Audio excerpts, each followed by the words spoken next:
যদি খালি মাথার মধ্যে নেন যে ফেরাউনের সময় যে পিরামিডগুলো কিভাবে তৈরি হলো, আপনার মাথা ঘুরে যাবে। এখনো আমরা এটা মিস্টেরিয়াস, মানুষ বের করতে পারছে না কিভাবে তৈরি হলো।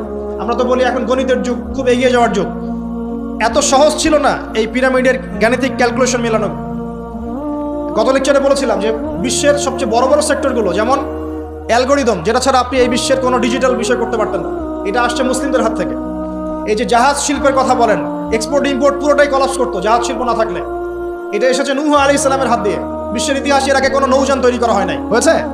হয় নাই। এই যে আমরা বলি যে কেমিস্ট্রির কথা, জাবর ইবনে হাইয়ানের নাম শুনেছেন কিনা? কেমিস্ট্রির যে পর্যায় সারণীর মূল তত্ত্ব তিনি দিয়েছেন। ভূগোল, এই ভূগোলের জিওগ্রাফিক্যাল ম্যাপসগুলো মুসলিমরা দিয়েছে। মেডিকেল সায়েন্সের কথা বলেন, ইবনে সিনার বইগুলো পড়ে দেখেন, ওগুলো ছিল বেসিক বই।